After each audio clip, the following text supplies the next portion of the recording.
Hello, everyone, and thank you for joining. Welcome to today's webinar. I'm Lauren Mercer, a Client Services Director at WeLocalize on our data transformation team. In my role, I have the privilege of working with some of our amazing clients in the tech space, helping them to achieve their content goals by mobilizing and managing multilingual workforces to support tasks like content moderation, content curation, linguistic review, and training data for AI and machine learning, among other things. I'll be introducing the rest of our panel shortly, but first, we're going to put a quick live poll up on the screen while we give everyone a minute to join. We're looking to tailor today's discussion around your responses. So if you could tell us about your content challenges, what would be the bigger content challenge for you and your organization? Would it be responding to non-inclusive and hate speech and user-generated content? Or maybe ensuring that your branded content is diverse and inclusive? Both of those or neither of those? As we give folks time to join and respond to the poll, I'll just go over some brief housekeeping reminders. There will be a period at the end of the discussion for Q&A, so please go ahead and submit your questions in the box on your right, and I promise we'll get to as many of those as we possibly can at the end. This webinar is being recorded, and we will share it early next week, along with a brief survey about today's webinar. Also, there are some resources in the handout section of the panel on the right, and we will be emailing those out as well. So let's see if we have some initial poll results that we can take a look at.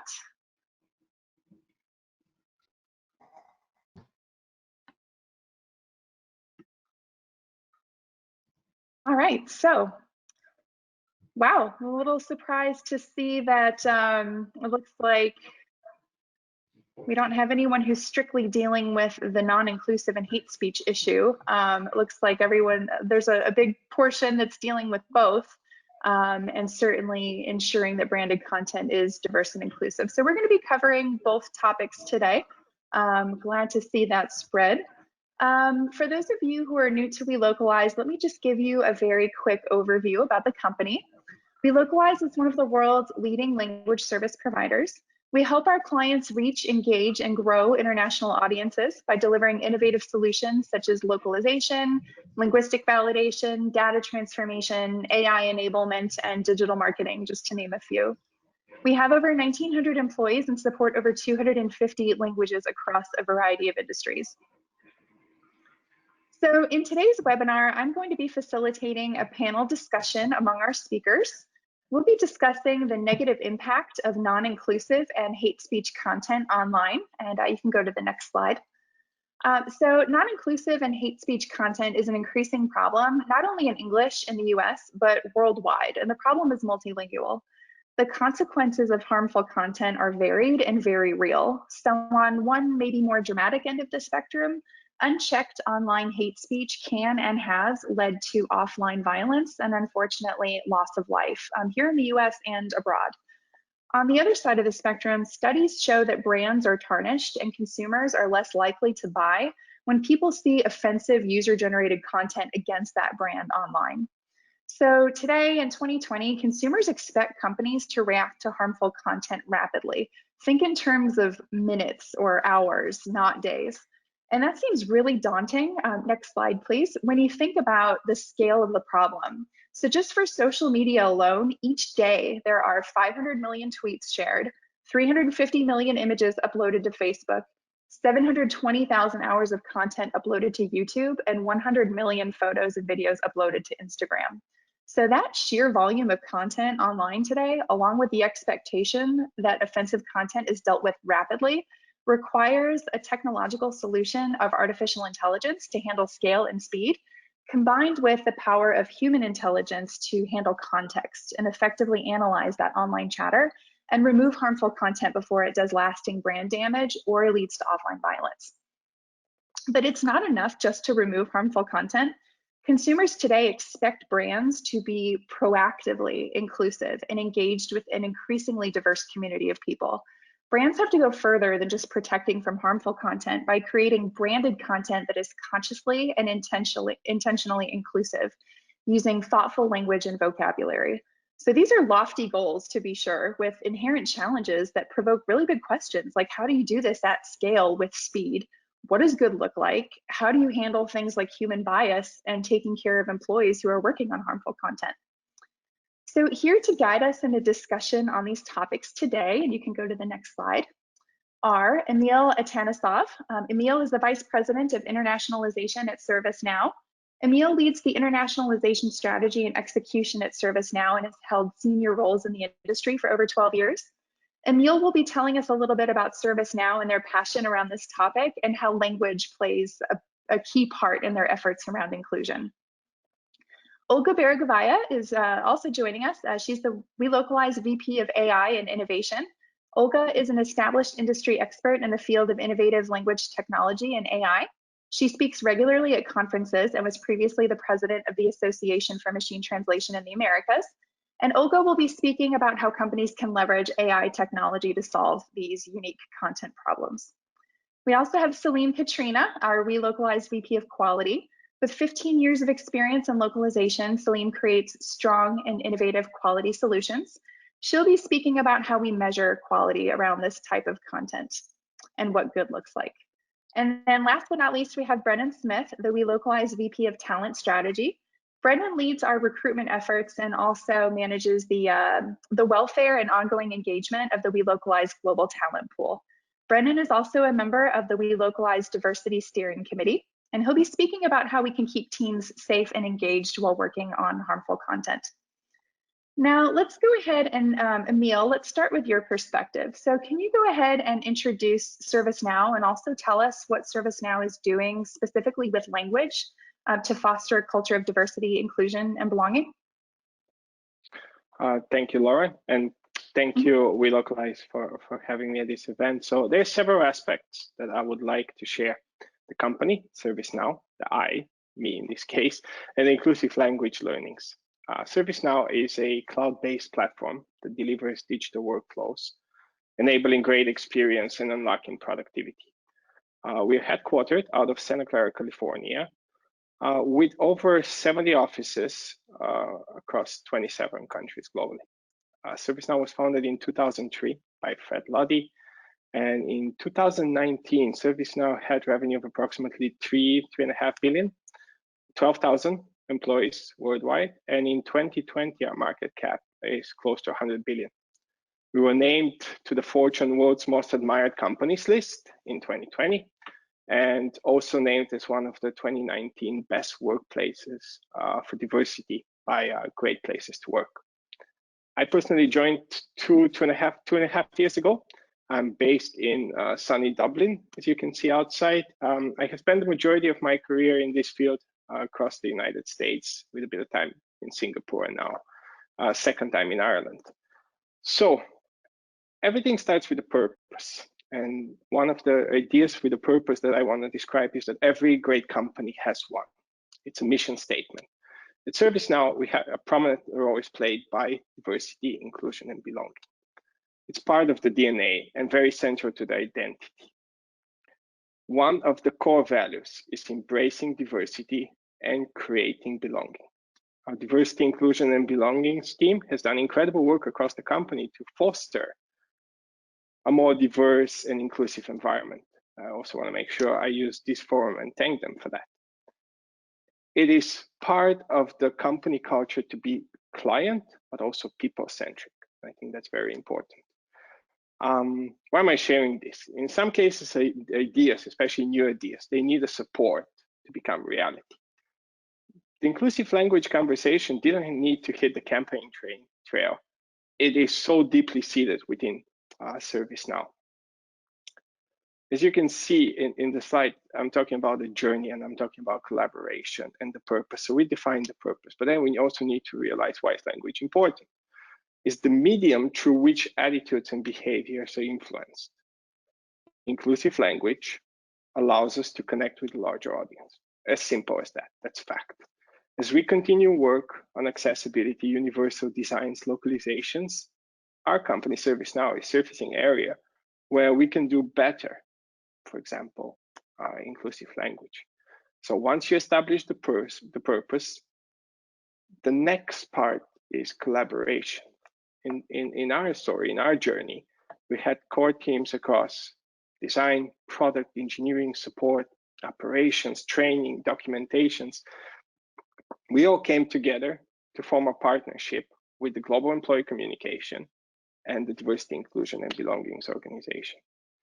And the reason we call it journey is because we're never going to be perfect with the first child, but it's very important that we continue to improve it as we unearth those items. That's the why. So next item you have to think is, why localization departments? Why am I the one actually here and talking? And if we can go to the next slide, there's several reasons there, but at the core of this is language departments are uniquely positioned to drive the scope, to provide technology solutions. Our primary focus has always been content and user experience. We are probably one of the very few departments that are equipped to evaluate it and translate it. I'm also a firm advocate that localization is central to creating belonging. Without it, like, the world would be lacking so many great contributions, and will be indeed a monolingual experience, very one-dimensional, and probably quite dramatic for this whole day. But I see it as a lonelier place where language barriers will be the norm. So again, localization, we deal with content. We are equipped to handle this. We deal with terminology. It's a no-brainer that this part of the organization has to step up and contribute. AI, a lot of these are questions like, is AI for the faster time? Because as you saw from Lauren's part, there's so much content there. Is AI going to unearth pieces of content that we haven't considered? Also, unconscious bias. That's something that we all carry, and we have to be very intellectually honest about it. Can AI remove that piece? So many reasons, great solution. Inclusive language is a muscle we need to develop across the organization. And to me, the unconscious bias is very important. So once the purpose is defined and that the initial journey is on the way, we want to make sure that this is shared as a story. There is a personal connection to the why. If I have to be very honest, I don't have a good way to summarize the why, what the why is for everyone. I can share a bit of a personal story. Until today, my wife still doesn't think internationalization is a real thing or a job. But I remember that she was very interested in a conversation around inclusive language and the real benefits of it. So while not an AI story, I think we all can contribute something, and we all must do something to contribute to that big picture. Great, thank you, Emil. Lauren, back to you. All right. Now I'm going to introduce Olga. So Olga, tell us, how can companies harness language technology to both protect and include their global audiences? I will be talking about, maybe in a less generic way, I'll be talking about what WeLocalize has done in terms of, as of now, proof of concept, but I am pretty confident that this is a way we can help our clients harness AI technology to address many questions that Emil just posed. So what I will be talking about is the solution that, as of right now, is a proof of concept that we are starting to pilot with a small group of our clients. And basically, it will be a little bit technical. I'll go through it rather fast, but I'll be happy to answer questions later. And if anybody has questions after the webinar, yet again, I'll be able to answer them. So what do? We utilize different components of AI, some recently emerged, some older, and wordless, language-specific glossaries to detect non-inclusive language, hate speech, and offensive terms. What we also do, which is important, we detect those not only on individual keywords level, we also detect synonyms, because sometimes offensive speech, hate speech, and non-inclusive language can be disguised as something innocent, but in reality, in a phrase, they can really be they can really be all of the above.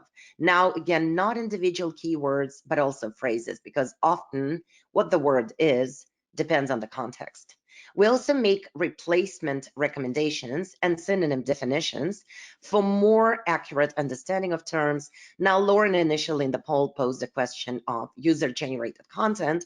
You will not see colloquial speech, probably not see colloquial speech in your products, but you will see standard vocabulary.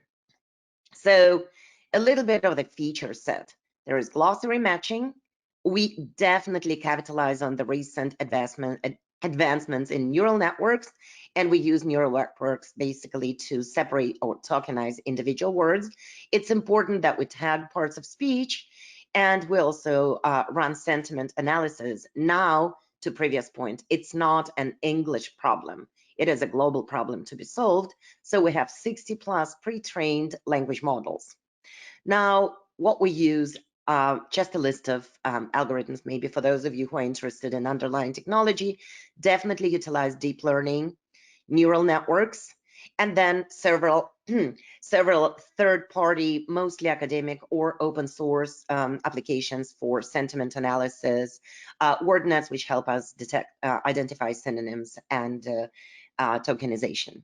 Now, what do you get? You get a sentiment report, which can be, is it positive? Is it negative?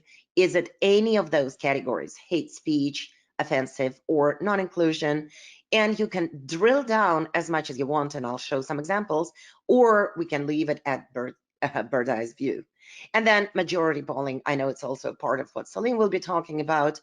We can customize that, but it's a matter of availability of language-specific frameworks. So next slide, please. Yay. Okay, great. A little bit of the flow. Very simple. Feed in your content. We spoke about web content, but obviously it can be user assistance. Sometimes it can be a product. It can be legal.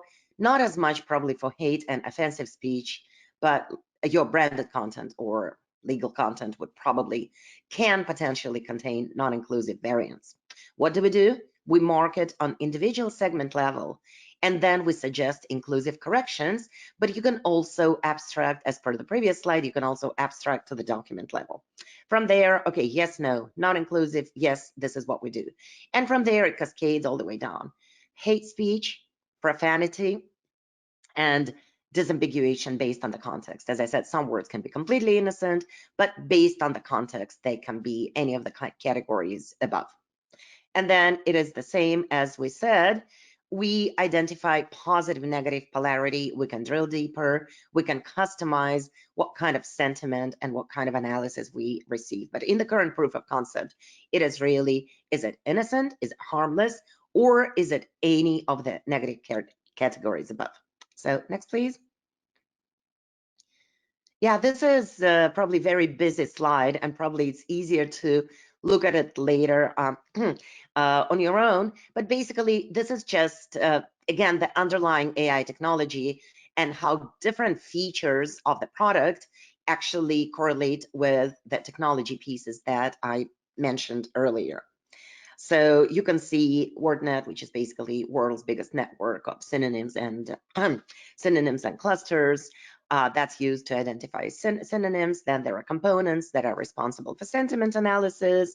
And then there is existing hate speech library and different applications that help us actually build phrase tables and identify potential synonyms and identify negative categories on a phrase level. And that was probably our biggest challenge, as we said. Synonyms, suggested corrections, and making sure that identification is actually context-based. So next.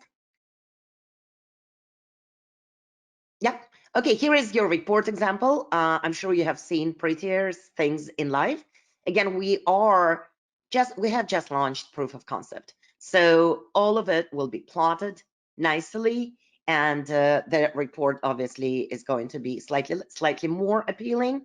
But here you can just see the reason why I brought it in. This is the underpinnings. This is what our developers see. This is what our early pilot clients will see in the beginning, but eventually it will evolve.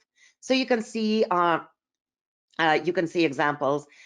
We can just focus on the non-inclusive, but we also threw in some offensive speech. So as you can see, it is all labeled, right? We suggest corrections. We identify synonyms. and we identify phrases. Now, this actually serves a second purpose, and the second purpose will be you get basically a huge corpus at the end of the day. You get a huge corpus of labeled data, which can be fed back into your models, which is obviously we are all hungry for labeled, annotated data. So it's kind of self-nurturing mechanism. Next slide, please. So what is actionable out of it? What do you get as our partner and client? Your text is evaluated. You get lists identified in your content. As we said, you get it annotated if you decide to build your own AI applications. Here is your annotated text. You actually do not even need to, at least on the first pass, think about suggested corrections. And you get your full list of everything. So this is non-inclusive, this is offensive, and this is annotated. And the same applies to all the categories. So all of this is, again, annotated, provided with synonyms. You get the keyword or the offensive part of the phrase explicitly tagged. So all of this really speeds up, and it's a matter of minutes to really run it through the app.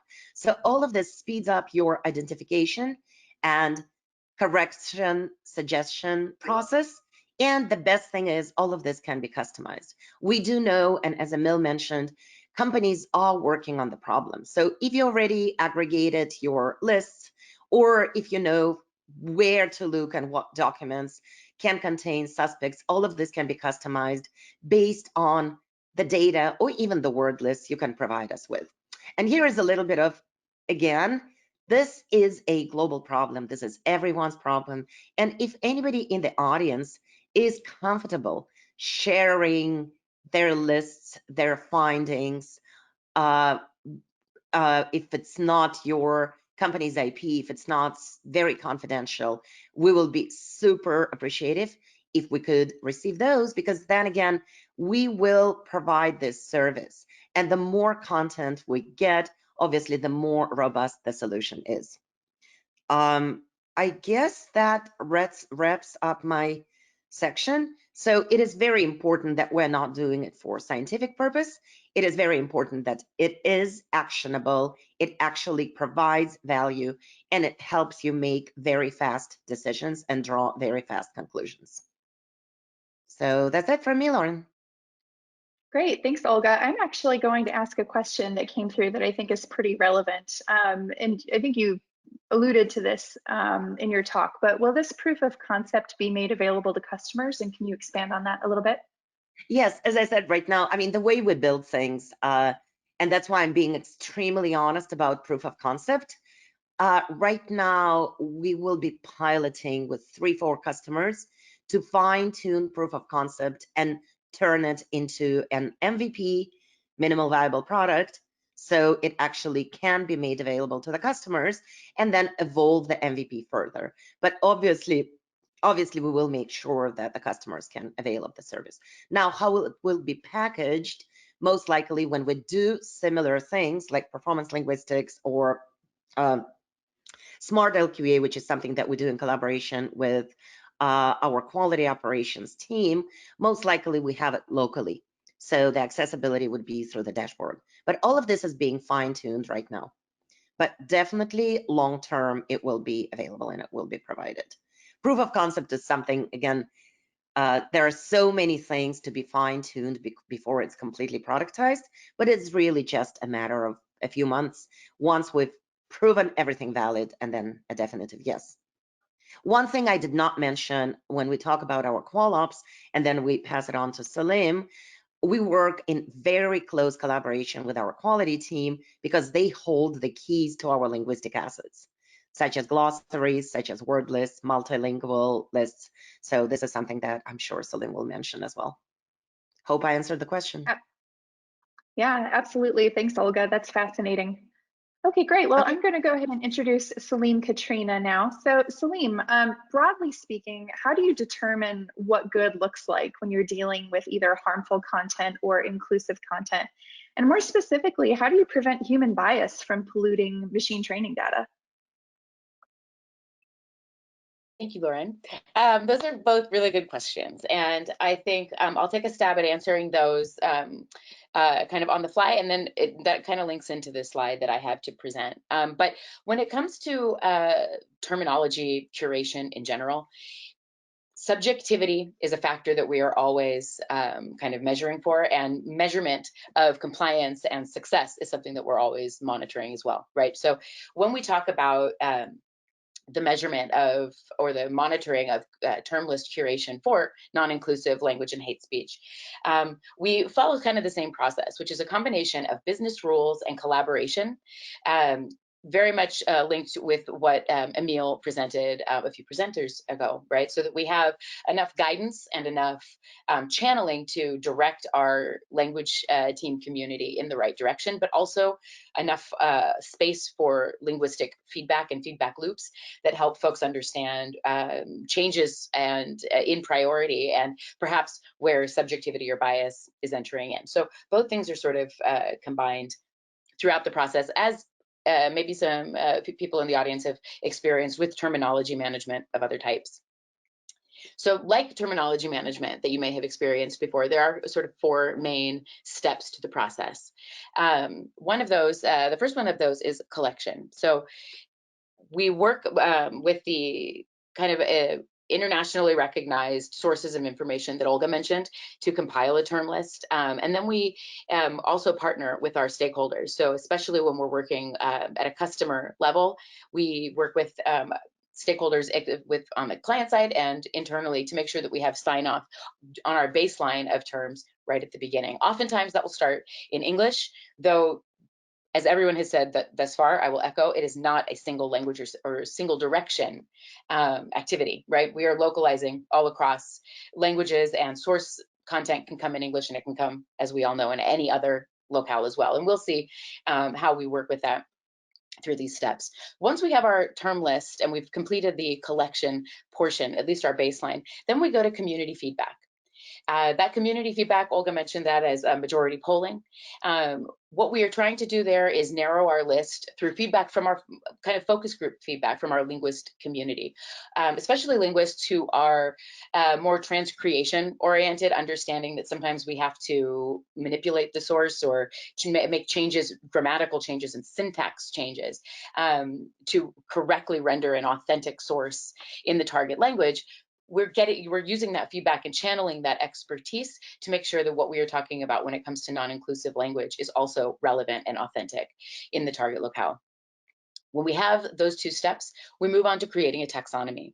Now that taxonomy is essential both to making sure that this can be a multilingual process and making sure that we can measure it, right? And produce at scale. So that taxonomy is similar again to other forms of activities that we do in terminology management. What we first do is group the content. So is this considered hate speech? Is this considered non-inclusive? We go one level further after that point to classifying by type. The way you would with other types of error categories. Is this accuracy or is this terminology? Here we're talking about what types of non-inclusive speech and what categories that might go into. And then finally, we're identifying severity. Now, when we talk about severity, we're really looking at those nuances more in terms of non-inclusive language. Hate speech tends to not have shades of severity in our metric, but those are things that, again, we work on and tool through the collection and community feedback phases. So once you have your taxonomy, you have your categorization, you're now able to take this out to your linguist community, train folks on these items, and very importantly, do mapping across locales. Olga mentioned offering synonyms and offering alternatives to certain types of speech. Doing this across multiple locales is incredibly tightly linked with creating that taxonomy, right? So if I am a linguist and I understand that now this category puts me in non-inclusive, and then I am now in for example, it's a term that has to do with age specific speech, then I'm able to best direct use that context to best direct my feedback. And as a quality team, our kind of global team of quality managers are also able to make sure that that tracks across the mapping. So those are sort of, that's sort of in a brief description of how we both decide what good looks like, meaning that good looks like what we have decided as a community and as stakeholders across the board, as well as drawing from the international community. And then also using our traditional translation tools in terms of feedback loops to ensure that that same subjectivity that exists in language all the time, that we're able to direct that to best meet what our original goals were in these terms. Great, thank you, Salim. You are welcome.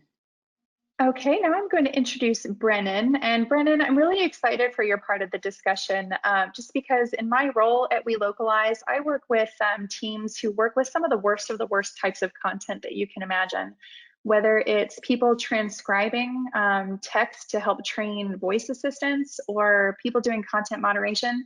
On a day-to-day basis, they work with some pretty nasty stuff. So what is We Localize doing to help keep our team safe who are working on this type of content? Thanks, Lauren. So this is something we spend a lot of time thinking about. How do we, as we talk about scale, how do we make sure that we have a roadmap to bringing all the advantages that we've been talking about, but doing it in a way that is sustainable and healthy for the workforce that's going to be engaging in this.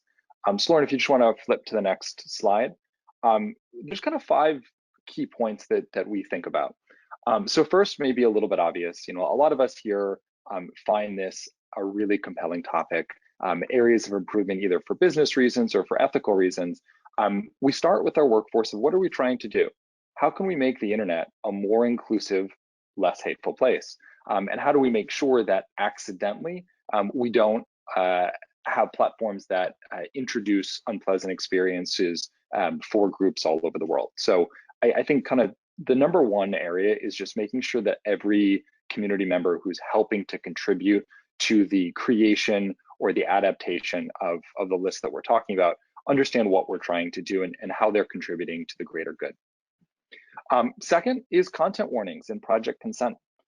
So making sure that folks who are engaging in localization, in copywriting, in any sort of content aren't seeing language or prompts that are driving kind of to an area where they would not be expecting. So we want to make sure that if somebody is going to see something that may be objectionable, they know that ahead of time and that they've opted in rather than opted out of engaging with content like that. And this, I think, ties neatly into inclusivity. Hate speech, it doesn't mean the same thing in every area. And I think Salim brought this up, Olga brought this up. We have to be really culturally sensitive. We have to deeply understand that what inclusivity means in Egypt may be different than Canada, may be different than Japan, and not just the language, but very, very different cultural histories, which will trigger very, very different emotions. So it's really being careful to understand that it's not about creating a list and adapting that list to different countries, but it's both creating a list and adapting and creating kind of from the ground up within each culture what is going to be relevant.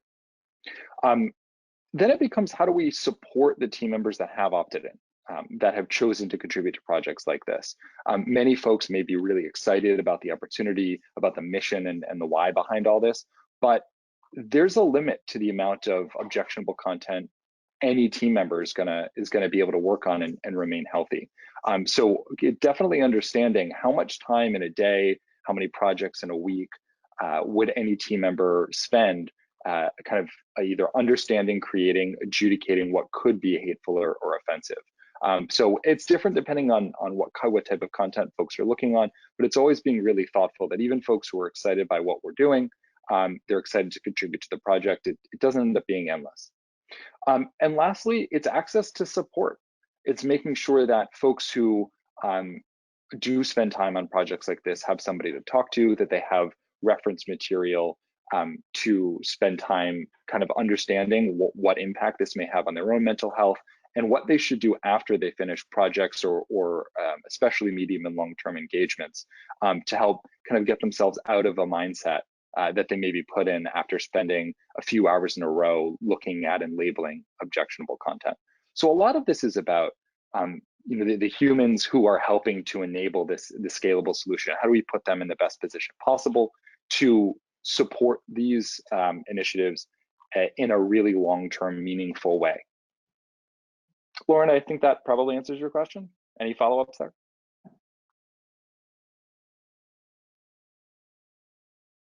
It does. Thank you. No follow-ups, but I think if you're done, Brennan, we'll go ahead and open it up to Q&A. And I have a question to start with. I think this might be a good question for Emil and or Olga, so maybe you guys can both weigh in on this topic. But I think when I saw the poll results, I was a little surprised to see the balance of the poll swinging more towards the inclusivity side of the equation. So I was just wondering, is it possible, or maybe even how, can some of the world's leading brands be collaborative in this effort to change content to make it more inclusive? Olga, go ahead first if you want to take a step. Okay, thanks, Emil. So I would imagine, I mean, hate speech, offensive speech, that has, solving this problem has been around for quite some time, right? And Lauren, your own experience is not from a few months away. So a lot of companies have written filters. There's a lot of work that had been done in that direction. And all that work is still needed. And I'm confident that the work that we are doing on capturing this in content it's very important. But again, that would not come up in branded content. That would not come up in the product, right? That would not come up in user assistant help. Now it's mostly around UGC, so possibly UGC is just not everybody's problem. Not all the companies have to deal with that. Like if you're an opinion portal, right, or if you're a ranking portal, the odds are much higher. Now inclusion is something that we have not done that much work on to date. And I think it is very important. And as I mentioned earlier, some companies just cannot share their work because is deemed as IP or proprietary or confidential. But this was exactly my call for whatever form it can take. Can it be a form of knowledge exchange? Can it be a form of some form of a user group? I think a lot of companies are doing a very similar thing these days. So knowledge exchange, information exchange, and as I mentioned earlier, assets exchange would be very important. Now, tools like the one that I just demoed, in my opinion, can be very useful in facilitating that collaboration because a lot of companies can benefit from it, not just on their own content, but on the shared content. And we can start just from word lists and terminology lists and substitution lists. So, and I think this would be the role of WeLocalize or similar service providers to facilitate this, because at the end of the day, language is what we do for.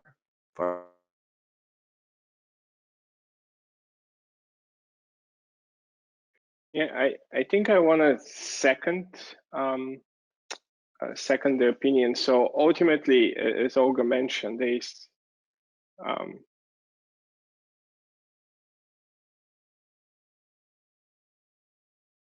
Emil, I think we lost you. Can you guys hear me now? Yep. And also, if you're able to go on screen, that would be great if you can. Yeah, I'm actually on screen. I can see myself, but thank you for the reminder. I see you now. Thanks. All right. Excellent. Thank you.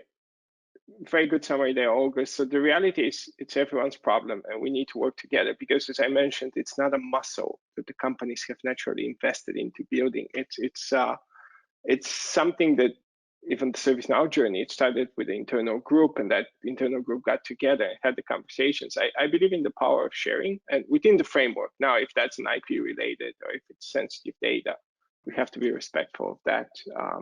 But there's definitely a need. There's definitely a solution, and definitely the more data we have, the better. So yeah, I totally agree with Olga's summary. Great, thanks, Emil and Olga. I have a question here. What is the difference between AI and RPA? Again, I guess that's, Emil, how about you start this time and then I continue? What's the difference? It's going to come down to the practicality, so like I mentioned, like is there a specific difference in this? You have to compare the cases. Right now, coming with a statement that says, hey, this is going to be dramatically different. It's the multilingual aspect. It's a few other things that we can use to train and to improve the models. That to me is probably the underlining difference at the moment. Let me try and add to this. When you And think Olga, about for those who maybe aren't clear, what is RPA? Robotic process automation, and Okay. to me, the fundamental difference is, what does RPA do? RPA basically helps you remove certain human steps in the process, right? And as of right now, to the best of my knowledge, it's predominantly used in process automation, such as some invoice processing or any kind of incoming data processing where the intake would be managed by users, or again, removing human steps throughout the workflow. We definitely use RPA within WeLocalize when it comes to our processes. And now AI would really be, it can be underlying technology for some RPA applications, but at the end of the day, I probably would say that the two are still a different thing, right? Because AI makes decisions, right? RPA mostly executes to the most part, right? The whole concept of AI is it is artificial intelligence, right? So there is an intelligence component to it, not to undermine RPA. And the other thing would be, I am by no means an RPA guru. I know how to use it. We use it in our processes. I've seen a lot of RPA applications, but probably there could be people in the audience that would know much more about RPA. And to echo that, I'm also not an expert, but I think it's the models that you're training. I don't see I see AI as enabler and actually contributing more to that basic logic of find, replace, or find sub, etc. So yeah, the model is different in my opinion. Great, thanks to you both. Okay, so the next question is a little bit long. I hope it's a little long, and I hope the asker will not be offended if I don't read the whole thing. But I think the heart of the question really is around free speech versus hate speech. So Brennan, maybe you can take this one. Who draws the line between free speech and hate speech, and how do you police something like that? So I think that's a really interesting question for everybody engaging with social media or engaging online right now. So much easier to communicate at scale today than it was 10, 20, 30 years ago. I think a lot of this conversation ends up being about enabling different platforms to make decisions about what's appropriate on their platform and take action at a scale that we cannot otherwise engage in without tools like this.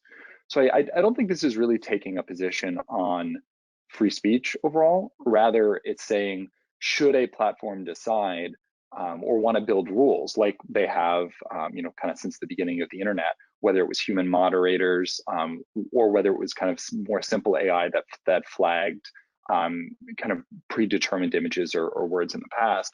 How do we make it easy for a platform to decide what they are comfortable hosting and make that decision at the scale of users in the billions? So while I think the free speech question is definitely an academically interesting one, I think what we're really trying to target today is how do we make sure that decisions can be made as quickly as they need to be made in the modern environment.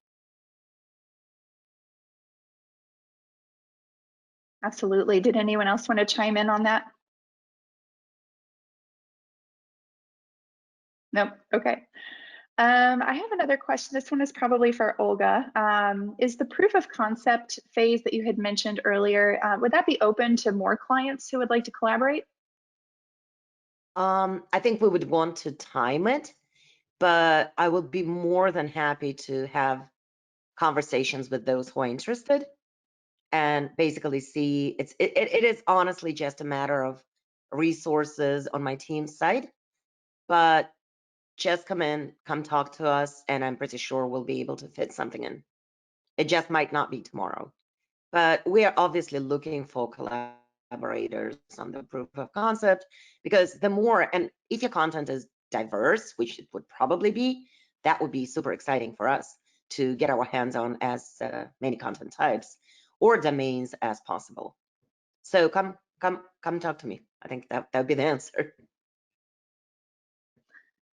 Great. Well, we have no more questions at this time, but I did just want to see if anyone has any final thoughts or anything they'd like to share before I wrap up. I think I would like to just, I guess, make a quick statement. So I think it's one of those things that companies, we just have to do it. It shouldn't be a debate, like, should you go through these efforts and how to achieve it? And yes, it's multilingual, and yes, it's important to everyone. And it's a statement. We just need to all agree. We have to do something about it. And I love the team, and Bren mentioned and Olga mentioned, this is the fastest solution that you have for the needs and for the amount of content. So my message to everyone is, stay safe, be good, but also this is something you have to do. I don't see it as an optional for the companies of the 21st century. So that's my 2 cents of the day. Yeah, absolutely. It seems like consumers are certainly expecting it from the brands that they purchase from. So, okay, well, great. Thank you to the panelists. If you could go to the last slide, please. If anyone has any questions beyond this webinar, please feel free to reach out to us at info@welocalize.com. A reminder that this webinar was recorded, and we will distribute the link to the recording early next week, along with a link to the resource sheet that you can download. We'll also be sending out a survey and would appreciate your taking 2 minutes to complete it so we have feedback about today's webinar. Please join us for the next webinar, which is going to take place next month on November 19th on the topic of how do you provide an amazing customer experience. So thank you to our panelists, and thank you everyone for joining. Goodbye.